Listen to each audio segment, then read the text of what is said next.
శ్రీ లలితా పరమేశ్వరి చక్రపురం ఛానల్కి స్వాగతం సుస్వాగతం.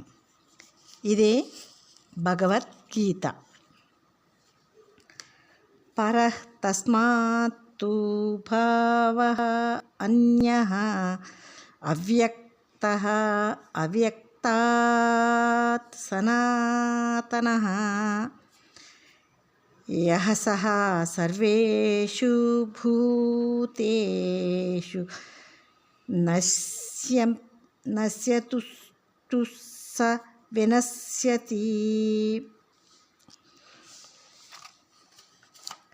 కనిపించే కార్యమైన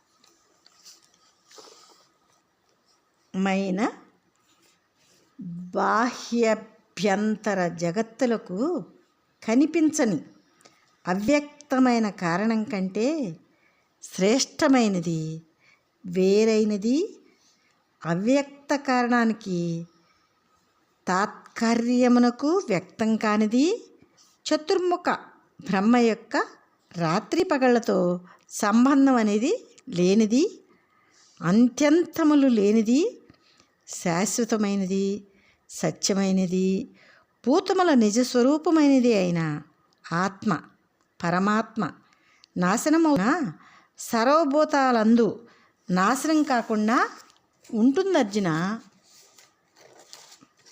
అని భగవానుడు ఇంకేమంటున్నాడంటే, అవ్యక్తః అక్షరః ఇతి ఉక్తః తం అహుః పరమాం గతిం యం ప్రాప్య నా నివర్తంతే తద్ధామ పరమం మమ.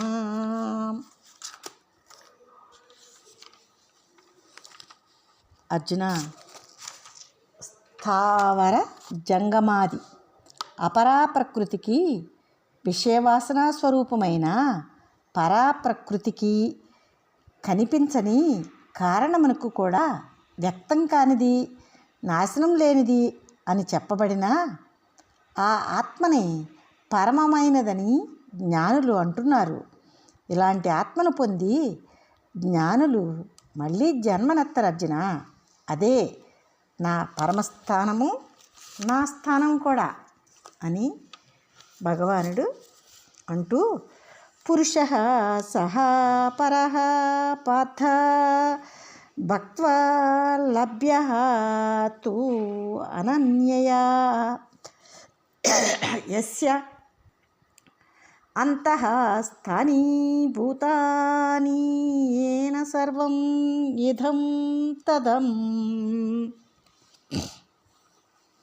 అర్జున, జీవులన్నీ వాస్తవములో ఏ తత్వాన్ని ఆధారం చేసుకుని ఉన్నాయో, ఏ తత్వంలోని జీవిస్తున్నప్పటికీ మోహం చేత జీవభావాన్ని వహిస్తున్నవో, ఏ తత్వం చేత ఈ సర్వము వ్యాపించబడి ఉన్నదో ఆత్మను, ఆత్మతత్వాన్ని అన్య చింతన లేని భక్తి చేతనే పొందాలర్జున అని భగవానుడు అంటూ ఉన్నాడు.